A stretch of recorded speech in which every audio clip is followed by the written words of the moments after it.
of the recordings. The court, having reviewed the evidence, the petition, reviewed the brief filed by Mr. Toddy on behalf of his clients and all the attachments thereto, the court is going to find that with regard to the media's request for release, that the media is not a party contemplated under 132-1.4G for release. But if they were, and it was appropriate to release to them, the court undertook the analysis under G with regard to the release of recordings and finds that there is evidence that the release would advance a compelling public interest. There is evidence that the recording contains information that is otherwise confidential or exempt from disclosure or release under state or federal law.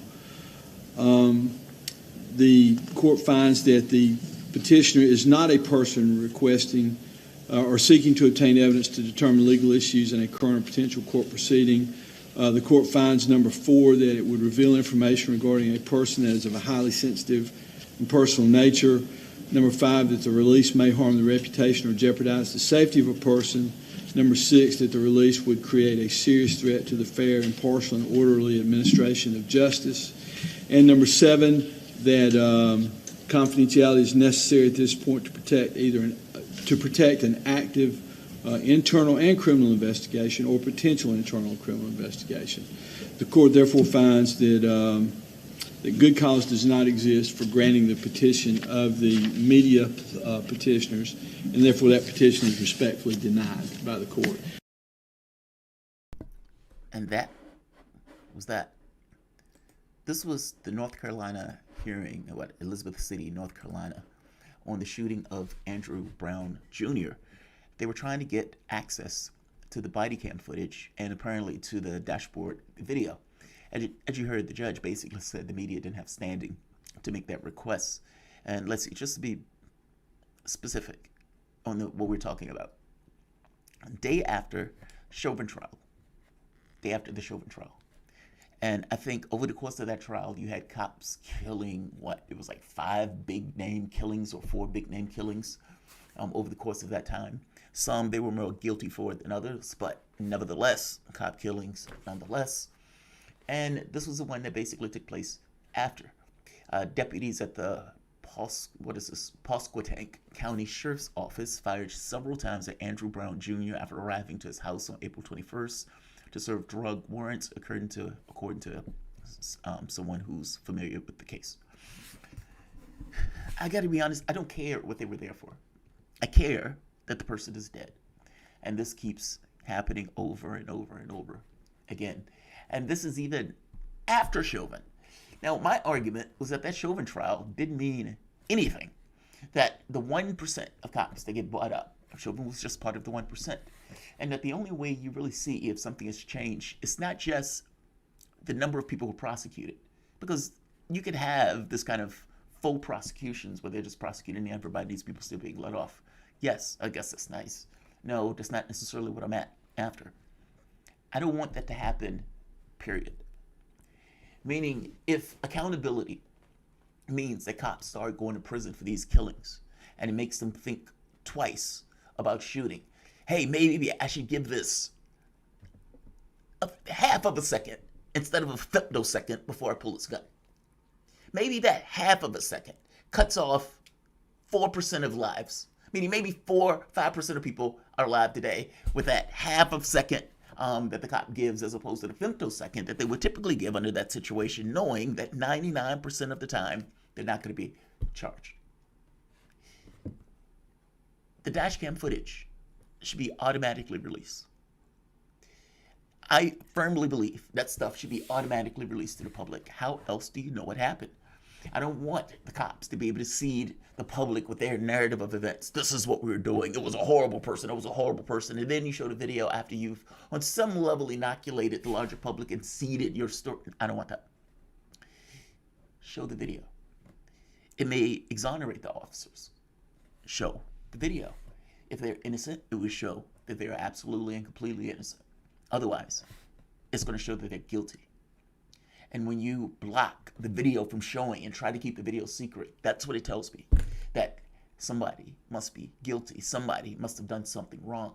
And that's just something wrong. If you're concerned that the public is going to respond a particular way when they see that video, then yes, that's that much more of a reason for that video to be shown, not less. The New York Times, these are outlets. The media is funny on this. The media clearly shouldn't have standing to get that video. The North Carolina Prosecutor Sheriff's Office, lawyers for the group, media outlets, including the New York Times, petitioned Judge Jeff Foster, that was the gentleman that you guys just saw, to release the video in a hearing. And this was after protest. So there's been protests for the last several days over this. Now, the judge did approve the release to Mr. Brown's adult son, Khalil, Fairby, and his immediate family within 1 degree of his kinship, plus one lawyer licensed to practice law in the state of North Carolina.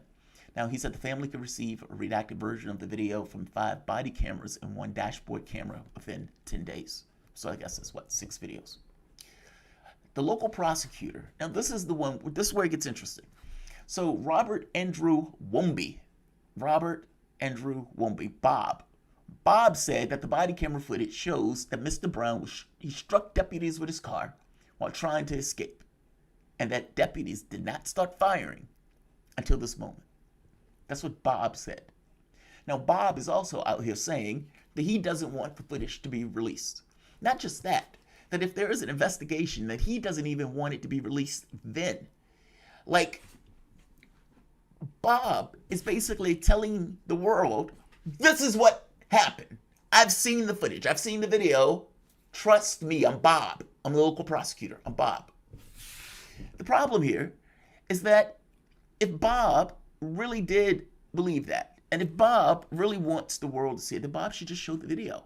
Bob is basically trying to keep the video secret and give us his version of events. If Bob really was confident that nothing untoward happened in the situation, he shows the video. Think back. When have we ever known cops to do something that they thought that they were entirely innocent of? Like this video, it's very clear. The guy came out, he had a gun, he screamed, "I'm going to kill you, cop!" And then they fired. They're going to show that video. They're going to throw that video at reporters. Can't get them shut up about that particular video. But what about the ones where it's not that way? Where there's more ambiguity, where the cop looks like they did something wrong? Well, I don't want Bob to give me information. I want Bob to shut up about the case. What I want is the video. That's what I want. Bob shouldn't be able to come out and give his version of events. Bob should be under a gag, just like everybody else is under a gag. Meaning, if you think that the video is so damning, so explosive, that you can't show that video, then you shouldn't even be able to tell me about that video. And part of that is, I don't trust you. You've shown yourself to be untrustworthy, meaning just as a breed of cops and prosecutors. And within the context of this, if you can't show people, then you shouldn't be able to tell them either. That's where I'm at. I don't care what Bob says. Bob needs to shut the hell up. Members of the Brown family plus one family member were shown 20 seconds of the footage. 20 seconds, that's it. 6 videos, 5 videos, they're only shown 20 seconds. One of the lawyers said that the footage showed Mr. Brown sitting in his car, hands firmly on the wheel. Deputies began shooting. 20 seconds. That's what she says it shows. They were only shown 20 seconds. Now, the prosecutor, Bob, says that's inaccurate, that's not entirely correct. Again, if Bob wanted to clarify, Bob can release the videos. That's what Bob can do. Bob could push the judge and petition the judge to release the videos, as opposed to petitioning the judge to keep those videos secret and keep those videos hidden away from the public prying eyes. Again, Bob should not be trusted. Right here. So the family got an autopsy. The family went to get an independent autopsy. The autopsy concluded, right here, independent pathologist concluded that Mr. Brown was shot 4 times in his right arm, once in the back of his head, a finding that supported the lawyer's contention that Mr. Brown had been shot while fleeing the scene. In the car, hands on the wheel, shot the back of the head. in addition to apparently people shooting them on the sides. They riddled the car with bullets. Now, and right here, this, in fact, the fatal wound to the back of the head, Mr. Brown, as he was leaving the site, trying to evade being shot by these particular law enforcement officers, who we believe did nothing but straight up execution. Now, Mr. Kendall is one of the family's attorneys. Wayne Kendall, one of the lawyers for the family, right? He said, we believe this was a straight up execution. I'll leave it here. I mean, there's not much to say. It's another killing. They don't want to show the video. They want to get their version of events. The people who did get to see the video, 20 seconds of one of the videos, said it looked like an execution. Or at the very least, the autopsy report, they said it looked like an execution. And the autopsy report backed up what the first lawyer initially said. Sitting at the wheel, hands was on the wheel, and shot him. So they're talking about at least 30 days before the video is released. I don't necessarily know if the crowd that is protesting is going to be satisfied with that 30-day ruling. And from the standpoint of the family,